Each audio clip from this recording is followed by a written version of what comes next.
Welcome to the Bhinneka Tunggal Ika Project located in Jambai 5 and Sangyang Jati Adipala Grand Depokan Group 1.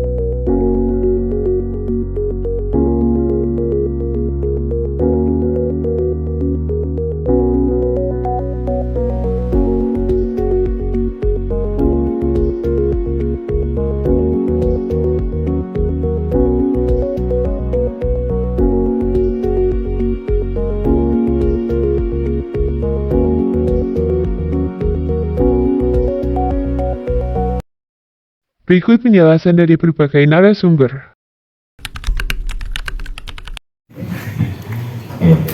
Assalamualaikum warahmatullahi wabarakatuh. Namo Buddhaya, Om Swastiastu, Salam Kebajikan, Rahayu, Shalom semuanya.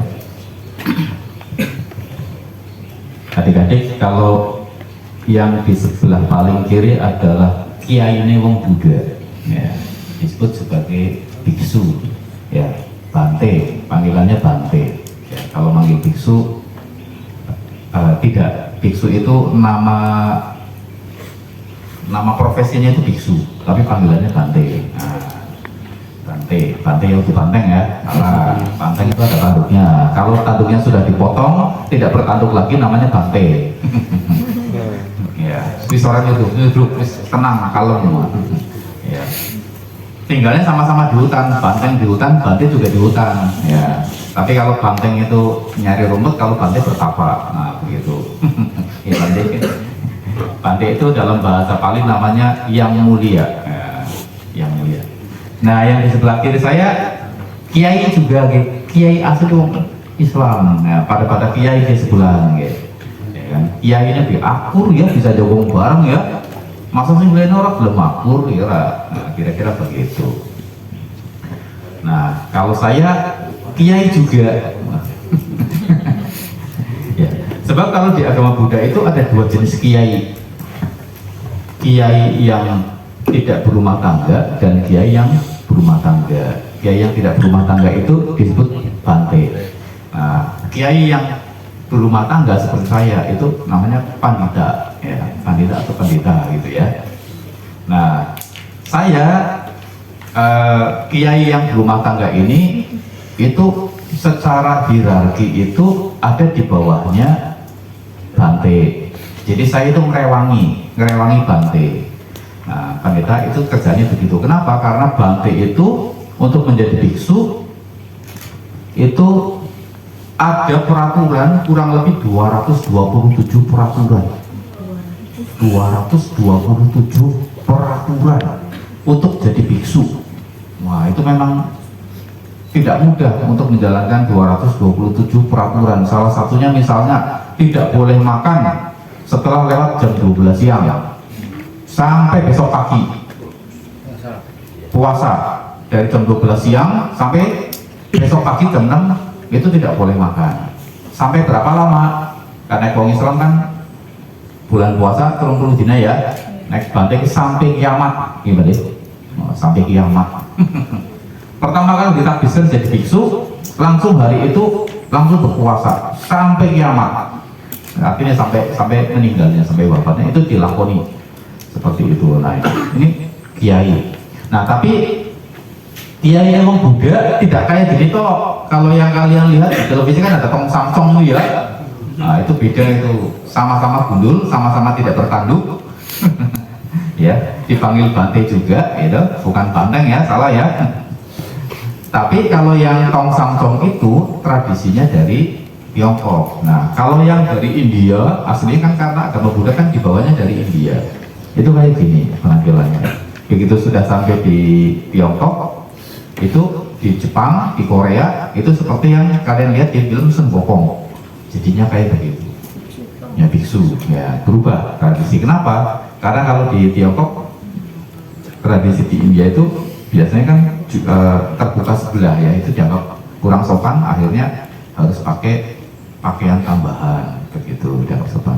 Nah, sama kalau kiai di sebelah saya ini NU, NU. Beda kalau kiai sih jubai Jawa-Jawa, ya toh, Habib, Syekh, nah itu beda. Tas terang. Asran, iya beda. Pada kiai tapi tampilannya juga orang pada jebule begitu. Nek kiai ini wong NU karo kiai ini wong Muhammadiyah mandan beda. Muhammadiyah mandan lebih perente nganggo jas. Nek NU pakai pakaian adat menyesuaikan dengan adat setempat, lebih menyatu dengan adat tradisional ini. Ngata nih Pak Kiai. Nah kira-kira begitu. Nah dari sini saja adik-adik ya, kita sudah bisa melihat ada perbedaan. Ya.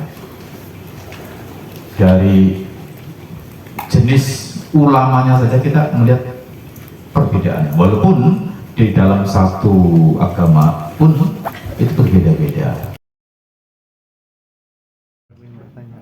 Selamat siang, izin bertanya, bebas kalau saja. Di sini apakah ada budaya atau acara unik khusus yang hanya diadakan di Jambe 5 dan perayaannya tuh adalah perayaan yang melibatkan kolaborasi dari seluruh agama yang ada. Itu aja. Terima kasih. Terima kasih. Banteng mungkin.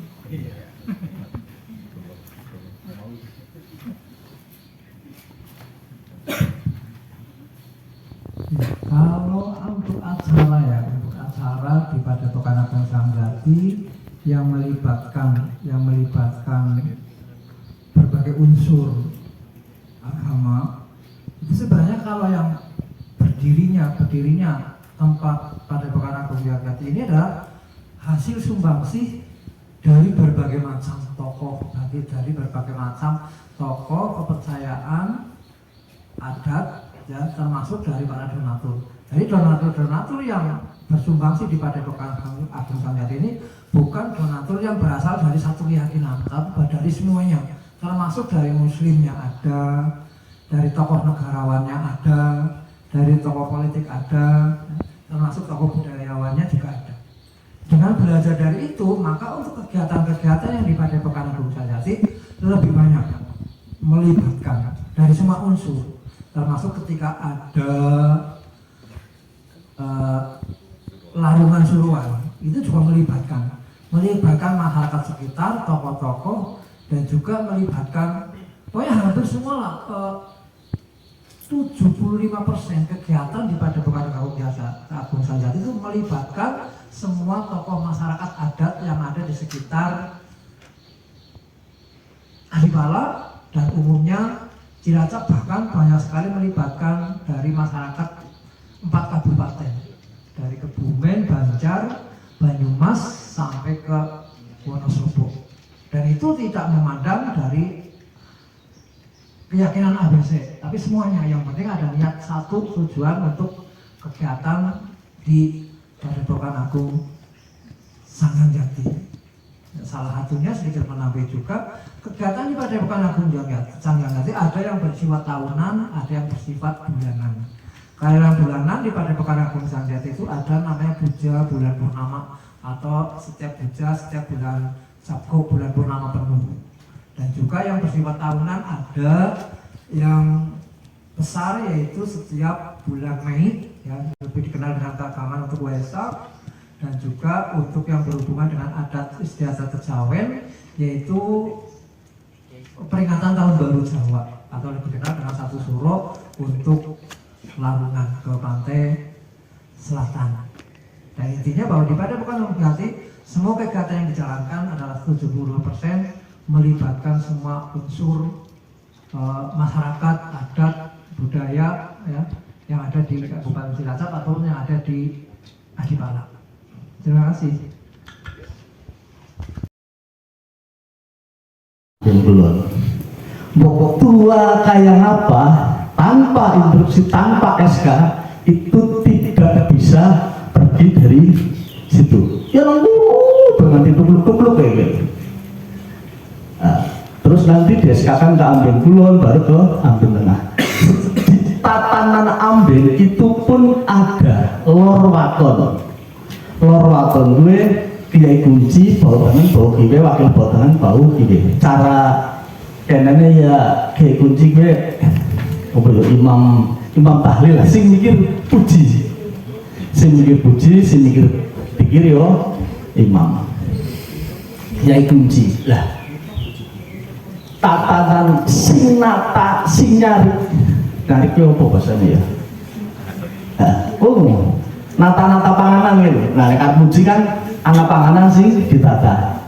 Kuwi rum temurun nata terus glidik pun ada lurah glidik istilah lurah glidik tanpa itu pun harus di SK-kan. Semua ada SK-nya, ada aturannya. Lurah glidik ada SK-nya, terus tatanan jagung pun harus nek bahasa ini kan di sana kan ambil kue orang nasi sikile gisit jadi bokongin jagung terus sikile nututi. Nah nek anak tamu terutama tamu mesti kan sikile gisit lagi sih ngomong arep ngomongin wong tua wong pinter mesti jagungnya sikile gisit karena munggah melangkah ambil itu mesti kan otomatis sikile gisit. Jadi aduh anak tamu, aku bingung caranya anak tamu harus ngomong wis tua orang ngomong gitu. Jadi mesti sikile gisit. Lah kudune bokong gisit, sikile nututi. Sebelum duduk itu ada bapten. Bapten istilahnya itu sungkeman. Sungkem jagung itu pun harus pakai kedinastian. Nah, di sana ada ahli sejarah termasuk turun temurun, saya juga kebetulan turun dari ahli sejarah. Nah, itu termasuk dari Amangkurat Jawa, terus Ronggo tahun, Ronggo Kusumo yang menyebarkan ajaran di sana. Nah, terus ajarannya itu ireng sinaring, putih cinangking, ojo mangan liwat lele, ojo mangan kelandingan. Ireng sinaring, putih cinangking, hal-hal yang baik, di mana kita harus berada, di mana kita bertempat harus berbuat baik, gitu loh. Putih cinangking itu, maaf Romo itu. Jadi kita harus berbuat baik kepada sesama manusia. Ireng cinangking, kehidupan ini manusia itu tidak pernah terlepas dari antara hitam dan putih. Hitam dan putih itu harus selalu bergandengan. Ireng bulannya anak ireng cinangking. Hal-hal yang buruk itu harus disaring. Dimanapun kita berada harus hal-hal yang buruk itu perlu kita saringkan. Yang di kandang ini bahasa Indonesia apa ya? Nah, betul. Yang di opo ya? Iya apa? Ya itu yang nasihati itu yang di kandang ini nasihati ya. Angel pasang. Iya, kandang juga maksudnya sih dituturi. Nah, dituturi ke barang api, ke barang ala kayak gitu harus ada saringannya, ada filternya kayak gitu. Filter disaring karena manusia tidak terlepas dengan hitam dan putih. Ojo mangan kelandingan, gue ojo nandingake antara agama siji karo agama liyane. Iku maknane. Dadi orang nanding ajaran ke apa mani nang ngomong guru ke paling apik mboten niku. Tidak boleh berkata gitu. Ajaranku paling apik itu tidak boleh. Harus saling menghargai kepada orang lain. Itu maknanya kelandingan itu nanding-nandingaken yo ora nang aku sih